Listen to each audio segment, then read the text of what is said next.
எல்லாருக்கும் நமஸ்காரம். இன்னைக்கு நலன் தமயந்தி கதையை பார்ப்போம்.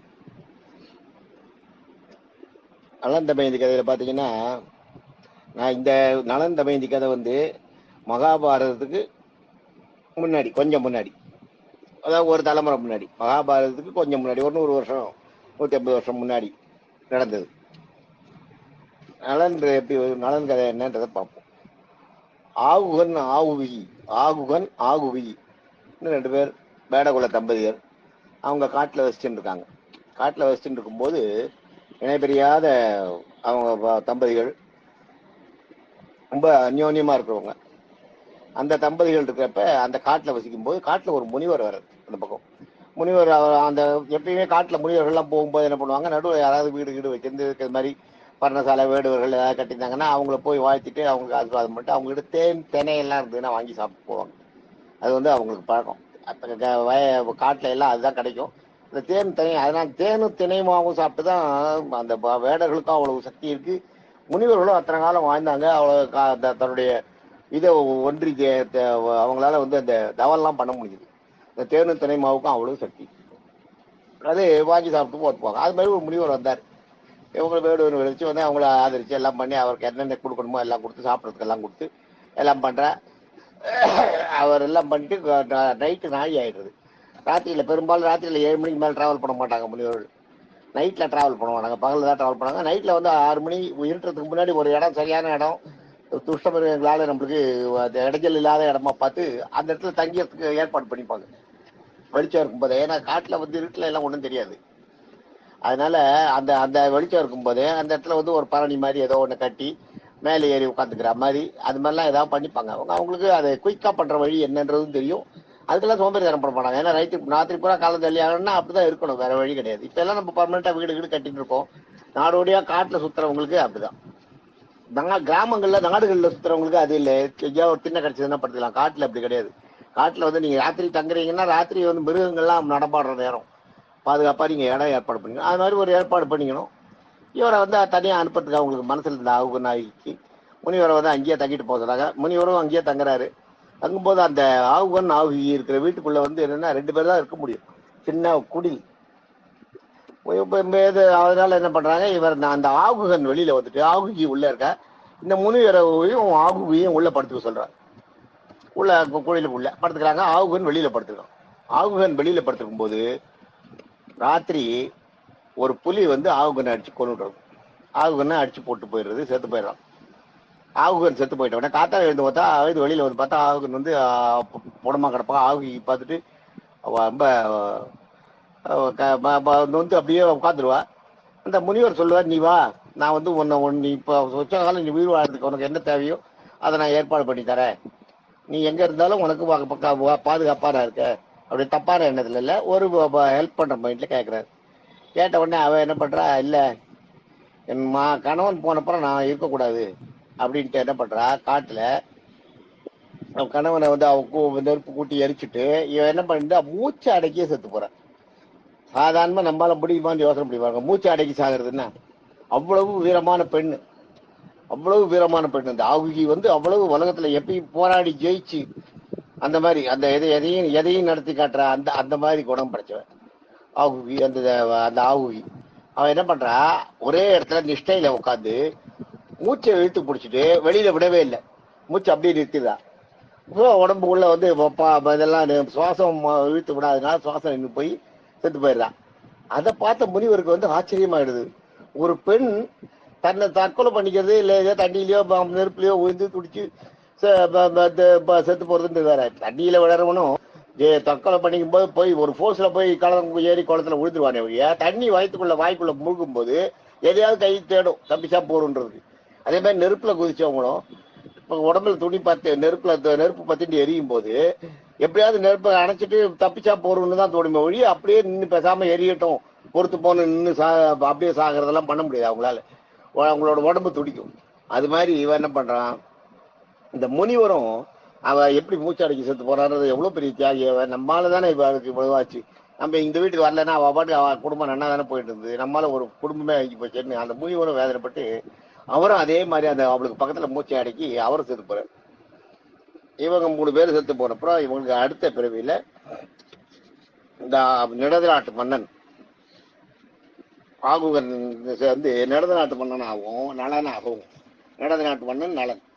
ஆகுகி விதர்ப்ப நாட்டு இளவரசி அவன் தமயந்தியாவும் பிறக்கிறாங்க. அந்த முனிவர் வந்து அன்னப்பறவையா பிறக்கிறார்.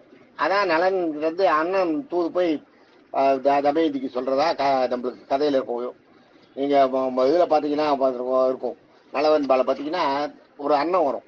அண்ணன் போய் தூது சொல்லும் நலன் கிட்ட இருந்து தமயந்திக்கு நலன் எங்க இருக்கான்றது பூர்வ ஜென்மத்தை ஞாபகப்படுத்தி, நீ உன்னோட புருஷன் அவன் தான், நீ அவனை கல்யாணம் பண்ணிக்கோன்னு சொல்லி அவன் சொல்லும். அதே மாதிரி பிறக்கிறான். என்ன பண்றான், இடது நாட்டு பொண்ணுன்னு பிறக்கிறான். நலன் பிறக்கிறான். விதர்ப்ப நாட்டு பொண்ணுன்னா விதர்ப்ப நாட்டு இளவரசியா தமயந்தி பிறக்கிறான். இந்த அன்னப்பறவை வந்து முனிவர் வந்து அன்னப்பறவையா பிறந்து போன ஜென்மத்தில் அவங்க பிரிவுக்கு காரணமா இருந்ததுனால இந்த தடவை நலன் எங்க இருக்கான்றத போய் முனிவர் இல்லையா வாகம் பண்ணவர் முனிவர் நலன்கிட்ட வந்து தமயந்தி எங்க இருக்கான்றதை சொல்லி அவங்கள பூர்வ ஜென்மத்தை ஆகுயோன்னு இதை ஞாபகப்படுத்தி, அதே மாதிரி அவகிட்ட போய் நான் தமயந்தி கிட்ட அவளோட பூர்வ ஜென்மத்தை ஞாபகப்படுத்தி சொல்லி 2 பேருக்கும் கல்யாணம் பண்ணிக்கிறதுக்கு ஏற்பாடு பண்றது. விதர்ப்ப நாட்டு அரசன் வந்து வீமன் அவனுக்கு பொண்ணா தமயந்தி பிறக்கிறான். தமயந்தியை வந்து கல்யாணம் பண்ணி வைக்கிறாங்க. கல்யாணம் நடக்குது, 2 பேருக்கும் கல்யாணம் நடக்குது. தமயந்தி அழகியில் அண்ட பேரண்ட அழகின்னு இதுல கொடுத்துருக்கு. கதையை கொடுக்கறது வந்து அண்ட பேரண்ட அழகின்னு சொல்றாங்க. அண்ட பேரண்டன்னா இந்த பூலோகத்திலையும், பேரண்டன்றது பிரம்மாண்டன்றது 7 உலகங்களை சேர்ந்தது. அதுலயும் அழகியா அண்ட பேரண்ட அழகியா அவ பேரு, தமயந்தி பேரு. அவ்வளவு பெரிய அழகி. அவளை பார்த்த உடனே இந்திரனுக்கும் சனீஸ்வரனுக்கும் அவளை கல்யாணம் பண்ணிக்கணும்னு ஒரு எண்ணம் தோன்றது. என்ன பண்றாங்க, எப்பயுமே இந்த தமயந்தி வந்து ரொம்ப தைரியமான பொண்ணா இருக்கா. அவகிலேயே சொன்னேன் இல்லையா, மூச்சு அடக்கி சாகிறவன்னா அவளுக்கு எவ்வளவு வெப்பேற்பட்ட தைரியம் இருக்கும். அதனால இந்த வீமன் அவங்க அப்பா வீமன் விதர்ப்ப நாட்டு அரசன் என்ன பண்றான், அவளுக்கு வந்து சுதந்திரம் கொடுத்து வச்சிருக்கான். அதனால அவ என்ன பண்றா, இது நடத்தி சொல்றா, சுயம்பரம் நடத்தி அதுல உனக்கு எந்த கணவன் வேணுமோ தேர்ந்தெடுன்னு சொல்றா. சுயம்பரம் நடக்குது. சுயம்பரத்துக்கு வந்து நலனும் போயிருக்கான். நலன் போயிருக்கப்ப நலன மாதிரியே உருவம், நலனை வந்து தமயந்தி விரும்புறாரு தெரிஞ்சு போறதுக்கு. அதனால என்ன பண்றா, இந்திரனுக்கும் சனீஸ்வரனுக்கும் தெரியுது. அவங்க 2 பேரும் என்ன பண்றாங்க, நலன் மாதிரியே உருவம் எடுத்துட்டு நலனுக்கு பக்கத்துல வந்து நிக்கிறாங்க 3 பேரா. யாருன்னு அவன் இவ்வளவு குழப்பறாங்க. உண்மையான நலன் யாருன்னு தெரியல. எல்லா நாட்டு அரசர்களுக்கு நடுவுல 3 நலன் நிக்கிறாங்க. உடனே நலன் வந்து இவ என்ன பண்றா, தமயந்தி அவ வந்து ஒரு பதிவிருந்த இல்லையா, அவ மனசுல நினைச்சு பாக்குறா யாருன்னு. கண்ணமைக்காத இருக்கிறவங்க கிடையாது, கண்ணமைக்கிறவன் நலன் சொல்றா. ஒருத்தர் மூஞ்சிக்கிட்டே கையை அப்படி ஆட்டுறா. அவருக்கு அசரிக்கு அவருக்கு மனசுக்குள்ள வாக்கு சொல்றது கண்ணமைக்க வந்தா உண்மையான நலன்னு. கையை ஆட்டுறா. கையை ஆட்டும் போது சனீஸ்வரனாலையும் இந்திரனாலையும் கண்ணை அசைக்க முடியல. ஆனா நலன் மட்டும் கண்ணை அசைக்கிறான். அந்த உடனே அவனுக்கு தெரிஞ்சு அவனுக்கு மாலை இட்டுறா, அவனை கல்யாணம் பண்ணிக்கிறா. அவங்க 2 பேரும் ரொம்ப சந்தோஷமா இருக்காங்க. இதுல சனீஸ்வரனுக்கு வந்து நலன் மேல ரொம்ப பெரிய இதுவாயிடுது. எப்படியோ ஏமாத்தி கல்யாணம் பண்ணிட்டாரு, தமயந்தியை கல்யாணம் பண்ணிட்டதுனால ஒரு பொறாமை. அதனால அவனை பிடிக்கிறதுக்கு காலம் பார்த்துட்டு இருக்கு. அவனோட ஜாதக அந்த அமைப்புப்படி 7 ஆண்டு சனி பிடிக்கிறதுக்கு அந்த நேரம் வருது. அந்த எப்பயுமே சனியை வந்து பிடிக்கும் போது நீங்க ஏதாவது ஒரு தப்பு பண்ணணும். உங்ககிட்ட இருக்க தப்பை வச்சுதான் சனி பிடிக்குமா. நீங்க தப்பே பண்ணாம இருந்தீங்கன்னா சனீஸ்வரன் காத்துட்டு போறான். காத்துட்டு இருந்து அந்த 7 வருஷமா காத்துட்டு இருக்கிற மாதிரி ஆகி போச்சுன்னா அந்த காலம் முடிஞ்சு போச்சு. சனீஸ்வரன் பிடிச்ச கணக்கு தான் போயிட்டு வரான். நீங்க தப்பு பண்ணாம இருக்கணும். தப்பு பண்ணீங்கன்னா பிடிச்சு போறான். அதுல ஒரு தடவை நலன் வந்து சாப்பிட்றதுக்கு வெளியில போயிட்டு வீட்டுக்குள்ள போகும்போது காலை அலம்பிட்டு போவாங்க இல்லையா, காலை அலம்பிட்டு போகும்போது காலை சரியா அலம்பல. அதனாலதான் இப்போ கூட பெரியவங்க சொல்லுவாங்க கால் நல்லா அலம்புடுவாங்க, பின்னங்கால அலம்புன்னுவாங்க. எங்க அப்பா எல்லாம் காலை அலம்பும் போது பின்னங்கால அலம்பு காலில் எல்லா இடத்துலயும் தண்ணி பட்டிருக்கா பாரு அப்படின்னுவாங்க. முழங்கால்ல இருந்து பூரா ஃபுல்லா தண்ணி போட்டுக்கணும், தண்ணியில நனைஞ்சிருக்கணும். அப்பதான் அலம்பிட்டு தான் வீட்டுக்கு போகணும். அந்த காலத்துல வெளியில கணத்தடி வச்சிருந்தாங்க. அப்பதான் சொம்பு வச்சிருப்பாங்க, பக்கெட்ல தண்ணி வச்சிருப்பாங்க. கணத்தடியில வந்து காலை அலம்பிட்டு தான் வீட்டுக்குள்ள வரணும். நேரா நீங்க வெளியில இருந்து வீட்டுக்கு போக முடியாது, போகக்கூடாது. இப்ப அதெல்லாம் போச்சு. அதெல்லாம் அப்படியா அப்படின்னு ஒண்ணு இருக்காதுன்றதே தெரியாது இப்ப இருக்கவங்களுக்கு. காலை அலம்பிட்டு தான் போகணும். நலன் காலை அலம்பும் போது பின்பக்கத்து காலில் கொஞ்சம் தண்ணி படலை, போயிடறான் உள்ள. போன உடனே அது ஒரு குற்றமாயிடுது. ஒரு அரசன் வந்து இது மாதிரி இருந்தான்னா இவனே ஒழுங்கா கடைப்பிடிக்கலன்னா நாட்டு மக்கள் எப்படி கிடைப்பாங்க. அதை காரணமாக வச்சு சனி பகவான் வந்து நலனுக்குள்ளே போயிடுறாரு. நலனுக்குள்ளே போன உடனே நலனோட மைண்டு மாற ஆரம்பிக்குது. நலனோட தம்பி புஷ்கரன் பேர். அவன் என்ன பண்ணுறான், வஞ்சகமாக சூதாடினது வந்து தர்மர் மட்டும் இல்லை, தர்மருக்கு முன்னாடி சூதாடினது வந்து நலன் தான். நலன் வந்து புஷ்கரன் கூட சூதாடுறான். சூதாடின உடனே சூதுல வந்து எல்லாத்தையும் தோத்து போயிடுறான். பகடை ஆடுறதுல எல்லாத்தையும் எழுந்து எல்லாத்தையும் எழுந்து அதனோட. ஆனால் தர்மர் மாதிரி மனைவியை வைக்கல. மனைவி குழந்தைகளோட காட்டுக்கு வந்துடுறான். காட்டுக்கு அனுப்பி விட்டுறான். காட்டுக்கு வந்துடுறான். தம்பிக்கிட்டே ஏமாந்துடுறான். அதுலேயும் தம்பி தான் இது பண்ணது. அவன் தானே துரியோதனன் தான் தர்மரை சூதாட கூப்பிட்டது. அதே மாதிரி இவனை சூதாட கூப்பிட்டு இவனோட சொத்தை பிடிக்கிட்டு அனுப்பிடுறான். இவன் காட்டுக்கு வந்துடுறான். காட்டில் வந்து தேடுறான். காட்டில் வந்து அப்படியே அலைஞ்சிட்டு இருக்கான். அவனுக்கு வந்து இந்த பொண்ணு அந்த தன்னுடைய மனைவியை தமயந்தியை கூட வச்சுட்டு அந்த இந்திரசேனன் அவரோட பசங்க 2 பேர், இந்திரசேனன் ஒருத்தன், இந்திரசேனன் ஒருத்தி. இந்த 2 குழந்தைகளையும் இவளையும் வச்சுட்டு காட்டில் கூட்டு வரத்துக்கு அவங்க வந்துடுறாங்க. இவனுக்கு வந்து மனசு ஒப்பலை இவங்களை வச்சுட்டு எப்படி இது பண்ணுறது. அதனால ஒரு இடத்துல ராத்திரி தூங்கும்போது அவங்கள விட்டுட்டு அவங்க தூங்கிட்டு இருக்கும்போது சைலண்டாக போயிடுறான்.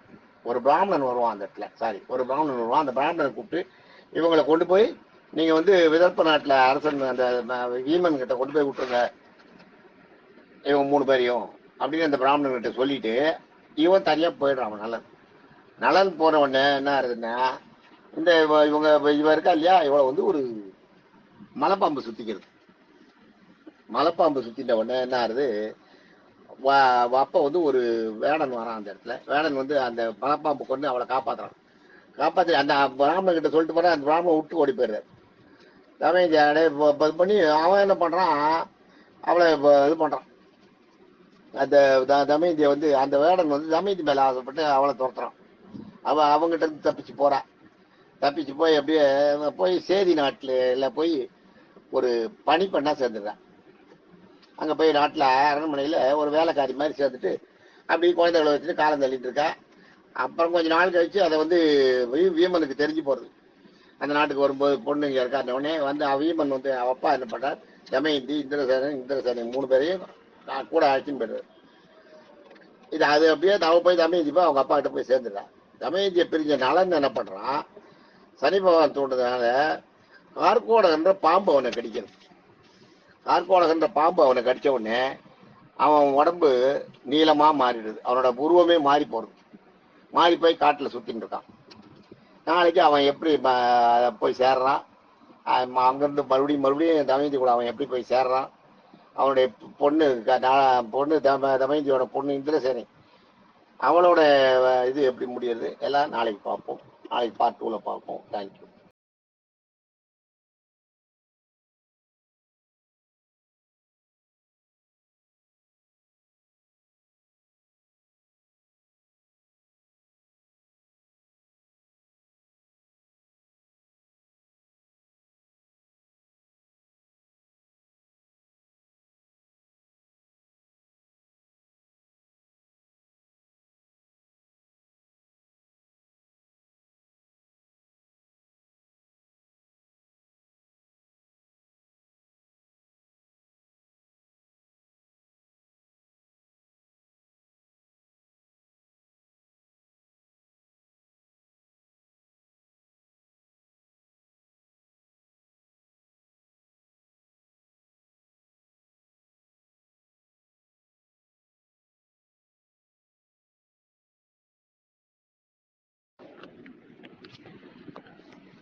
நமஸ்காரம். இன்னைக்கு பதிவு 58. இதுல வந்து கொஞ்சம் தூரம் நலன் கதை வரும், அதுக்கப்புறம் நலாயினி கதை வரும். அதனால இதுக்கு நலாயினி கதை இன்னைக்கு கொடுத்துருக்கேன். இதுக்கு ஹெட்டிங்ஸ். இந்த ஹெட்டிங்ஸ் எதுனா நம்ம டக்குன்னு பார்த்து தெரிஞ்சுக்கலாம் இருக்காதான் இப்போ புதுசாக கொஞ்சம் ஹெட்டிங்ஸ் கொடுக்க ஆரம்பிச்சிருக்கேன்.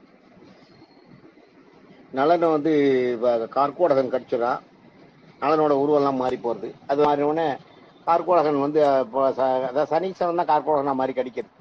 சனீஸ்வரன் எதிர வந்து நீ என்னை மிஞ்சி நீ தமயந்தியை கல்யாணம் பண்ணிட்ட இல்லையா, இப்போ நான் உன்னை பிடிச்சிருக்கேன், உனக்கு 7000 வருஷம் உனக்கு நான் பிடிச்சிருக்கேன், உன்னை இந்த 7000 வருஷம் நான் படுத்துகிற பாட்டை பாரு, உனக்கு விமோச்சனம் கிடைக்கும். சரி, எனக்கு எப்போ விமோச்சனம் கிடைக்கும்னு கேட்கலாம். சரி பகவான் இல்லையா, எனக்கு விமோச்சனத்துக்கு வழி சொல்லுங்க. நீ 7000 வருஷம் ஆகும். அதுல இருந்தா 7.5 வருஷம் நீ பிடிக்கிறதுன்றது ஆரம்பிச்சது.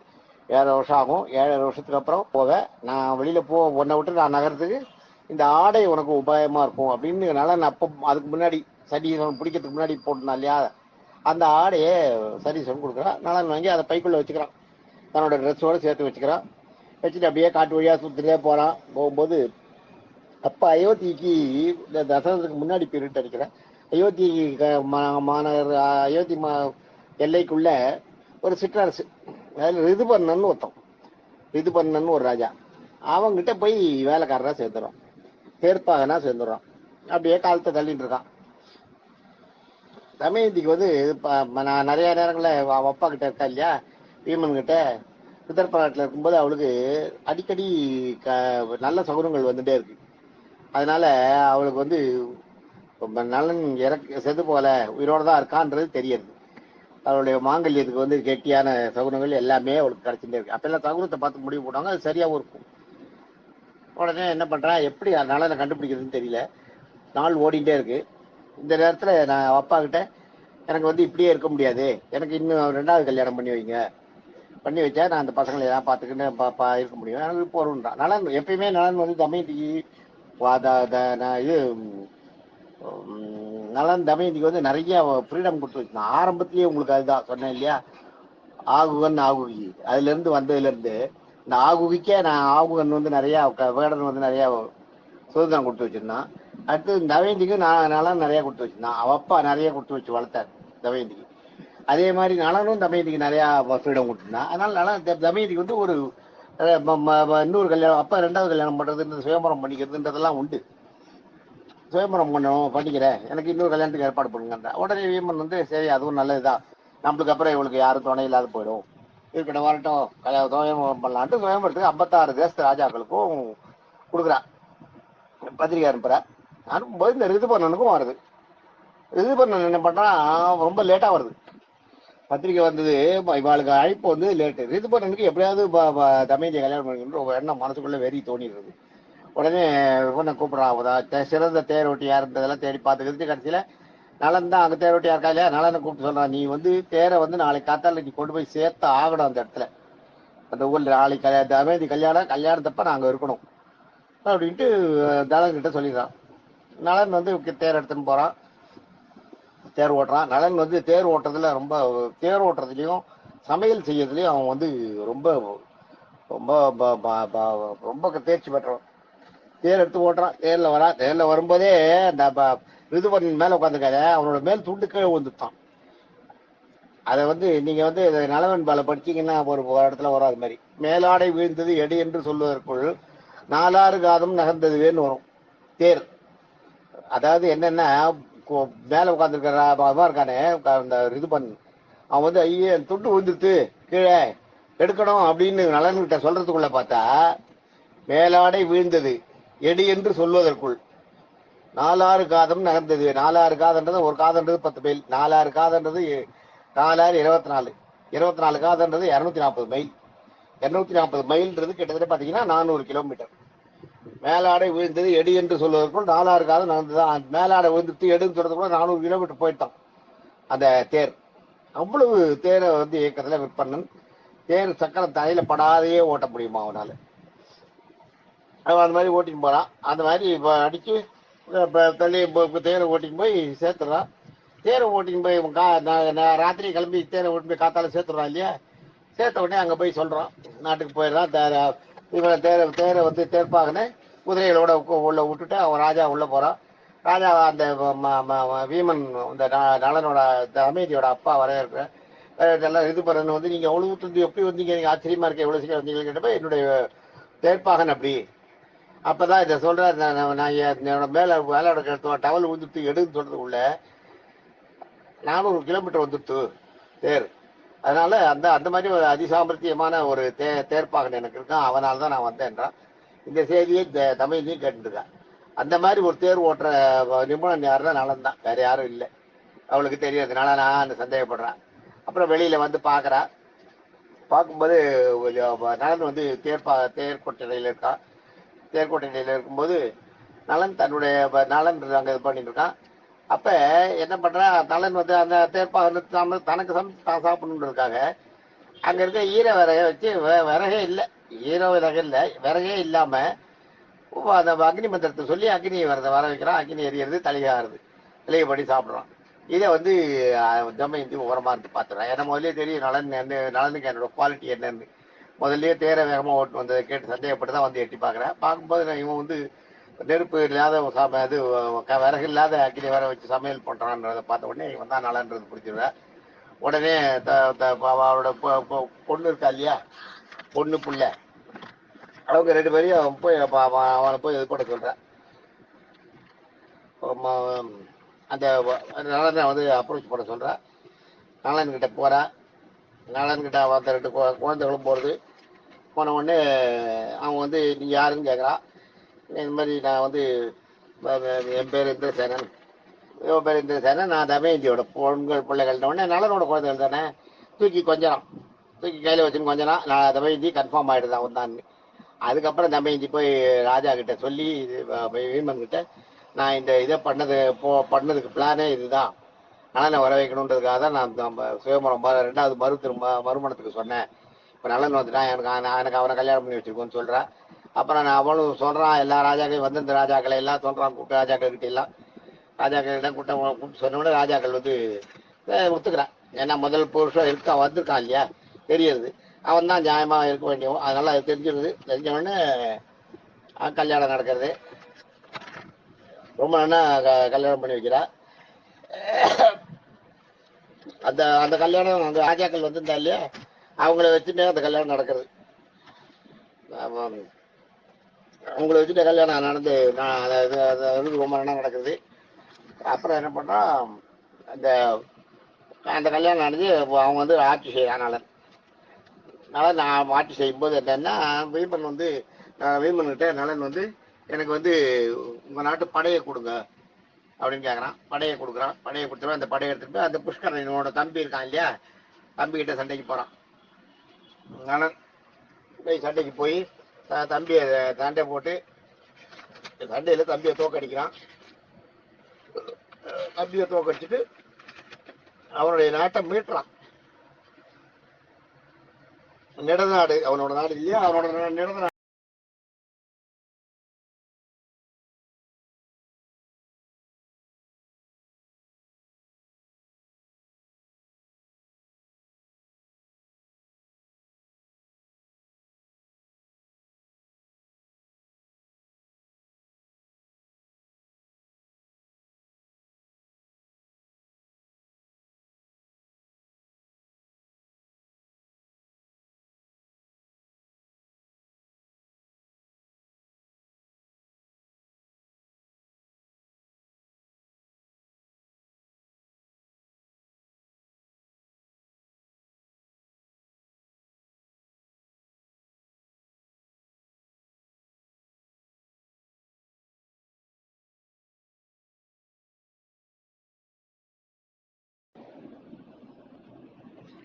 அவனுடைய நாடு நெடுந்த நாட்டை மீட்டுறா.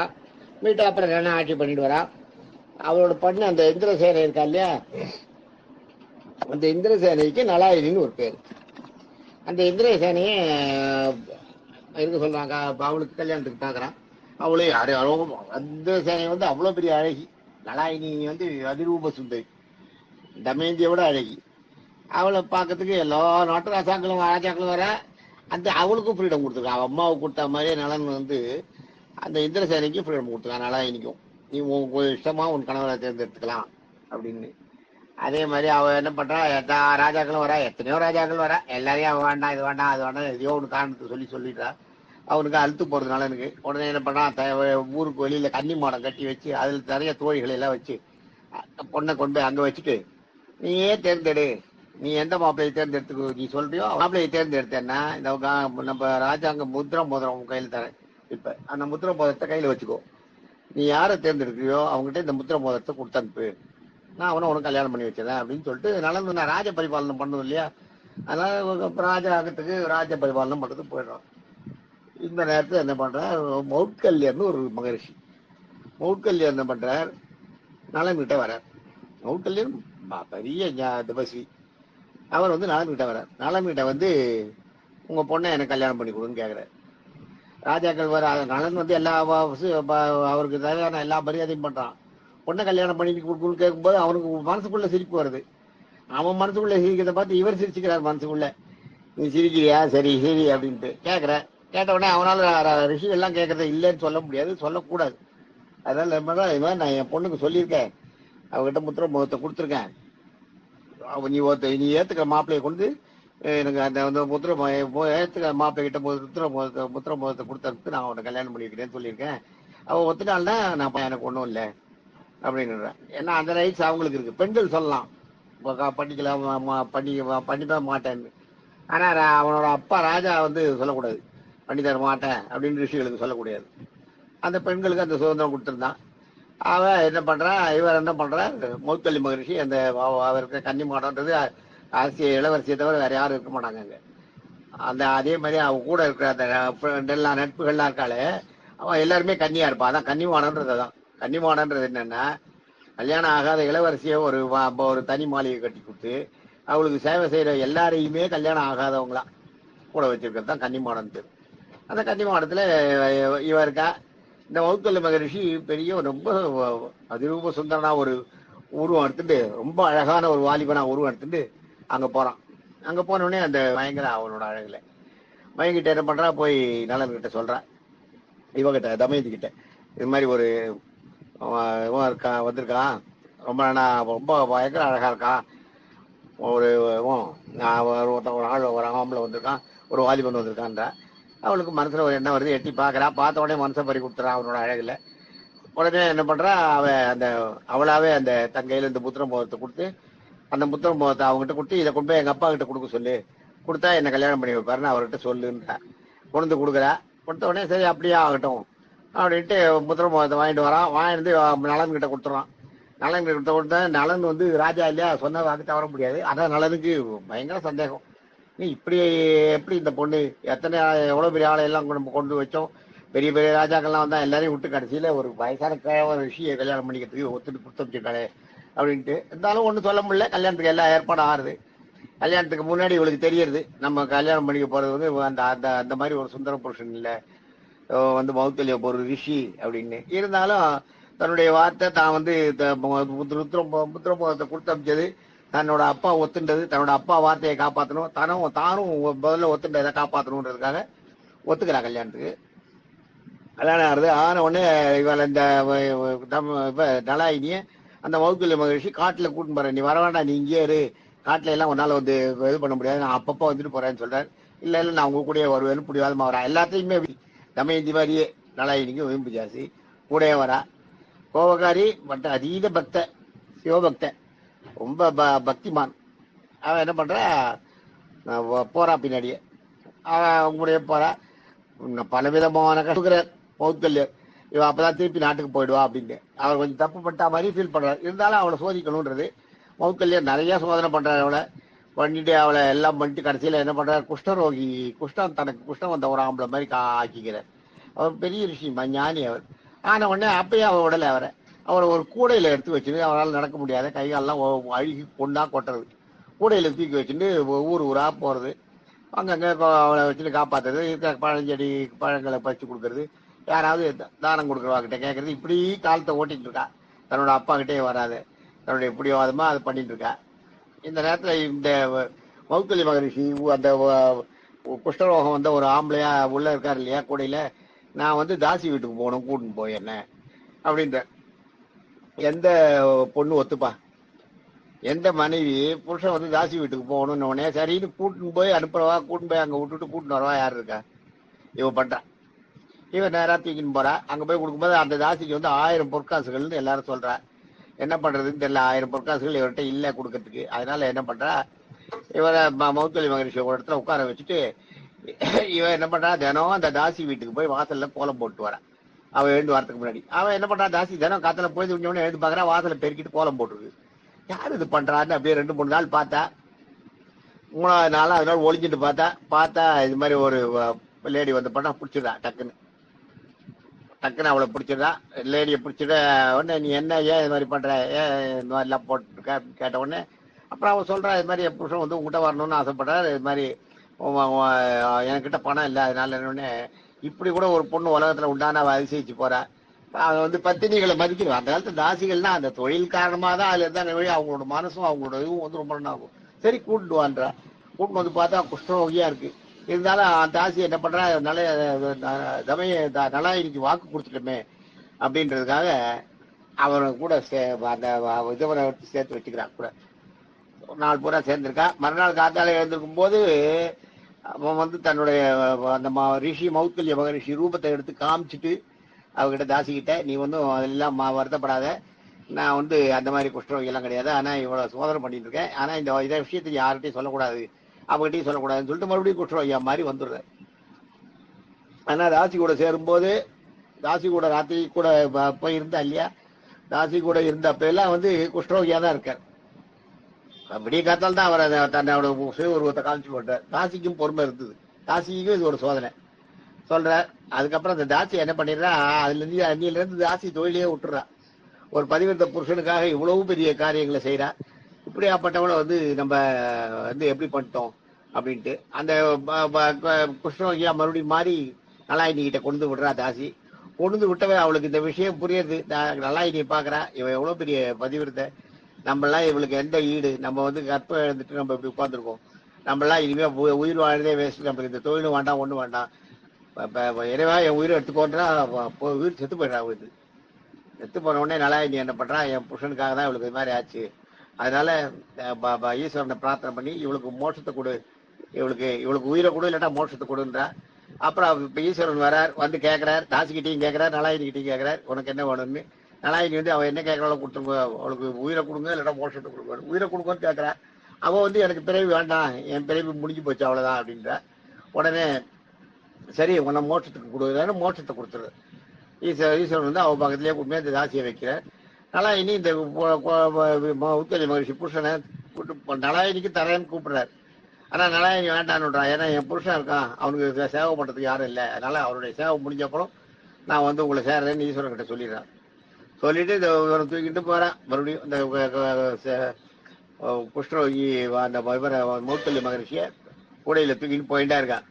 போயிட்டே இருக்கும்போது வந்து வழியில காட்டுல ஒரு இடிச்சிடுறா, தலையில ஏதோ ஒரு தலையில தட்டிடுறது. நிமிர்ந்து பார்த்தா அங்க ஒரு ரிஷி மாண்டவிய மகரிஷின்னு ஒருத்தர் வந்து ஒரு நீள அவரை வந்து கழுமரத்துல ஏற்றி வச்சிருக்கா. கழுமரம்ன்றது என்னன்னா கூரா இருக்கும், கூம்பு மாதிரி நீளமா உயரமா இருக்கும். பேசும் ரொம்ப பெருசா சின்னதாக இருக்கும். மேல போக போக கூறாயி ரொம்ப கூறாயி அப்படியே உச்சி வரைக்கும் போயிருக்கும், 2 ஆள் உயரத்துக்கு இருக்கும். அது ஒரு முனிவருக்கு தண்டனையா தூக்கி அதுல உட்கார வச்சுருவா. இந்த முனிவர் மேல தேவையில்லாத ஒரு திருட்டு பழி வந்து அவரை தூக்கி அதுல உட்கார வச்சிருந்தா. அதுல உட்கார வச்ச உடனே அந்த கழுமரத்துல வச்சுட்டா. மறுநாள் காத்தால வந்து செத்து போயிருப்பா. எப்படியும் அதை உட்கார வச்சிருக்க ஜீவன் செத்து போயிடும். எடுத்து ராஜா டிஸ்போஸ் பண்ணுவான். அது ஒரு பனிஷ்மெண்ட், மரண தண்டனை, கழுத்தை வெட்டுற மாதிரி, தூக்கு போடுற மாதிரி கழுமரத்துல உட்கார வைக்கிறது. இவர் கழுமரத்துல உட்கார்ந்துருக்கார். ஆனா இவர் உயிர் போகல, பேசிட்டு இருக்காரு எல்லாம். அந்த வலியை மறக்கிறதுக்கு அவர் ஏதோ இது பண்றார். மனசுல மந்திரம் சொல்லி அவர் வந்து அந்த தியானம் பண்ணி அந்த வலி இல்ல. அந்த கழுமரத்து மேல உட்கார்ந்துருக்க, கழுமரம் கொஞ்சம் கொஞ்சமா உள்ள இறங்கிட்டே இருக்கு. இதை பாக்குறா நலாயினி. அவ என்ன பண்றா, நலாயினி கூட வரும்போது அவன் மேல தட்டுறது இல்லையா, கூட இடிச்சுறது இல்லையா, உடனே கூப்பிட்டு சொல்றாரு, இந்த வேறு நாளைக்கு காட்டால நீ வந்து நான் இருக்கிறது கூட தெரியாம நீ பாட்டுக்கு போயிட்டு இருக்க, கூடையில இடிச்சுட்டு போற. அவருக்கு மேல இருக்கிறது அவருக்கு தெரியல, மௌத்கல்ய மகரிஷி நலாயினின்றதெல்லாம் யாரோ வேடு பண்ணு நினைச்சிட்டு திட்டிடுறார் மாண்டவியர். திட்டிட்டு நீ வந்து இப்ப போற, நாளைக்கு காத்தால சூரியன் உதிச்ச உடனே நீ அமங்கலியா இருப்ப அப்படின்னு சொல்றாரு. உடனே அவளுக்கு வந்து தன்னை அமங்கலியா ஆக்கிறதுக்கு ஒருத்தர் ரிஷி சாபம் கொடுக்குறான்னு உடனே அவர் உத்திரகாளி ஆயிடுறா நலாயினி. நலாயினிக்கு எப்பயுமே தான் சொன்னேன் இல்லையா, முதல்ல வீரமங்கை தான் நலாயினி. நலாயினி தமயந்தியில வீரமங்கை தான். அதனாலதான் ராஜாக்கள் அந்த சுதந்திரம் கொடுத்து வச்சிருந்ததுல வளர்த்ததுல நலாயினிக்கு தன்னறியாத கோபம் வருது. அப்படியா, நாளைக்கு காத்தால சூரியன் உதிச்சா நான் அமங்கலி ஆயிடுவேனா, நாளைக்கு இனிமே சூரியனை உதிக்காத போக கடவுதுன்னு சமைச்சிடுறேன். நான் உண்மையான பதிவிரத்தையா இருந்தா சூரியனை உதிக்கூடாது அப்படின்னு. மறுநாள் காத்தாலும் சூரியனோட தேர் நின்று போறது, நகர மாட்டேங்கிறது. என்னன்னா நலாயினியோட சாபம் சூரியனுக்கு தெரியுது. நலாயினியோட சாபம் தெரிஞ்ச உடனே நலாயினியோட சாபத்துக்கு ஒரு மரியாதை இருக்கு, நம்ம ஒண்ணும் பண்ண முடியாது, தேரை நகர்த்த முடியாதுன்னு அப்படியே நின்று விடுற. அந்த நேரத்துலதான் அருணன் வந்து போய் அந்த சொன்னேன் பாருங்க முதல்ல, அருணாதேவியா மாதிரி இந்திரலோகத்துக்கு போனது, சூரியன் கிட்ட போனது. அந்த கதை அது சொன்னேன்னு தெரியல, அனுமன் பார்ட் 2ல. அது அந்த நேரத்துல தான் அந்த சூரியன் நின்று போனதுல அசையாம போனதுல அருணன் வந்து மறுபடியும் தேர் ஓட்டுறதுக்கு சம்மதம் உத்தரவு வர வரைக்கும் இறங்கி போனதுல நடந்ததா அதுல போட்டு இதுல கொடுத்துருக்கு. பவிஷ்ய புராணம்னு ஒண்ணு அதுல கொடுத்துருக்கு. அப்புறம் இவர் என்ன பண்றாரு, இந்த சொன்ன உடனே நின்று போயிடுது. அவ்வளவுதான். 33 கோடி தேவர்களும் இது பண்ணிடுறா. சூரியன் உதிக்கலன்னு உடனே எல்லா காரியங்களும் நின்று போறது. உடனே எல்லாரும் ஓடுறா, யாரு என்ன. அப்புறம் மகாவிஷ்ணு சொல்றாரு, இது மாதிரி அது வந்து நலாயினியால வந்தது, நலாயினியோட சாபம், அவளே அந்த சாபத்தை திருப்பி வாங்கினாதான் சரியா வரும் அப்படின்ட்டு. அப்ப போய் கேட்கலான்ட்டு 3 பேரும் போற, பிரம்மா, ஈஸ்வரன், மகாவிஷ்ணு 3 பேரும் வந்து நலாயினிக்கிட்ட தெரியாம தப்பு நடந்து போச்சு அப்படின்னு வந்து சொல்றா. நலாயினிக்கு தெரியுது பூமி இயக்கம் நின்று போறது சூரியன் இல்லைன்னா அப்படின்னு. உடனே மாண்டவிய மகரிஷிகிட்ட போறா. மாண்டவிய மகரிஷி அவரும் தன்னோட சாபத்தை திரும்ப வாங்கிக்கிற, சாபம் கொடுத்துட்டு திரும்ப வாங்கிட்டு அவன் செஞ்ச தவசக்தி எல்லாம் போயிடும். அவன் சாபம் கொடுத்த உடனே திரும்பி வாங்கிட்ட உடனே அந்த கழுமரத்துக்கு மேல உட்கார்ந்தார் இல்லையா, சரணு உள்ள இறங்கிறது. இறங்கின உடனே அவர் அதுல இருந்து எடுத்து வச்ச உடனே இவருக்கு ஏன் இந்த நிலைமை, மாண்டவிய மகரிஷி பெரிய ரிஷியாச்சு உடனே அப்ப சொல்றார் மகாவிஷ்ணு சொல்றார், இவருக்கு இந்த இதுல பூர்வ ஜென்மத்துல இவர் என்ன பண்ணார், தும்பியை பிடிச்சி அது வால்ல வந்து ஊசியை குத்தினார், முள்ள குத்தினார். தும்பியை பிடிச்சி அவரோட வால்ல, நான் அந்த காலத்துல நாங்கள்லாம் குழந்தைய இருந்தப்ப இந்த மாதிரி பசங்க விளையாடுவாங்க. தும்பியை பிடிச்சி வால்ல வந்து ஊசியோ குண்டு ஊசியோ இல்ல முள்ளையோ குத்திட்டு அந்த முள்ளுல நூலை கட்டி விடுவாங்க. அது காத்தாடி மாதிரி மேல பறந்து போகும். அதனோட உபாதை என்னன்றது வந்து நினைச்சா இப்பதான் பயங்கரமா இருக்கு. அதை நினைக்கவே முடியல. அந்த மாதிரி இருக்கு. அந்த மாதிரி இவர் பண்ணார். இவர் பண்ணினதுனால அதனுடைய பாவம், அந்த பாவம் வந்து இப்ப அனுபவிச்சார். இதுல இப்ப இறங்கிட்டா இப்ப இவருக்கு வந்து மோட்சம் கிடைச்சிருக்கு. இவருக்கும் மோட்சத்தை கொடுத்துட்டா சூரிய பகவான இது பண்ண சொல்லி மறுபடியும் உதிக்கிறதுக்கு பண்ணினா சூரியன் ஊசி வந்துடுற. அப்புறம் அந்த குஷ்டரோகியா இருக்கிற மௌத்தல்ய மகரிஷி இவளோட பதிவிரதாக இது பண்ணி வச்சு தன்னுடைய உருவத்தையும் காட்டார். ஈஸ்வரனும் பிரம்மா மகாவிஷ்ணு 3 பேர் சொல்றா, உங்ககிட்ட இருக்கிறது சாதாரண ஆள் இல்ல, அவர் மௌத்கல்ய மகரிஷி, பெரிய மகரிஷி அப்படின்னு. அப்புறம் மௌத்கல்ய மகரிஷி தன்னுடைய உருவத்தை காமிச்சு தன்னுடைய அந்த ரூபம் சுந்தர ரூபனா காமிச்சார் இல்லையா, கல்யாணம் பண்ணிக்கிறதுக்கு முன்னாடி போய் வாலிபரா அங்க போயிருந்தார் இல்லையா, அந்த ரூபத்துல வந்த உடனே அப்புறம் நலாயினி அவரோட சேர்ந்து பல காலம் இல்லற அனுபவிச்சதா அந்த கதை முடிகிறது. அப்புறம் கடைசியில் நலாயினி வந்து மோட்சத்துக்கு போயிடுறா. இவர் மௌத்கல்ய மகரிஷி அவரோட இது தவம் பண்றதுக்கு போயிடுற. இப்படியாக நலாயினி கதை இப்படியாக முடிகிறது. மறுபடியும் நாளைக்கு சந்திப்போம். இன்னைக்கு கொஞ்சம் அதிகமா தான் ஆயிடுச்சு. இன்னைக்கு பாதியில ஒரு இன்டரப்ஷன் வேற. நான் 14, 22, 23 நிமிஷம் ஆயிடுச்சு. தேங்க்யூ. நாளைக்கு சின்னதாக்கிடலாம்.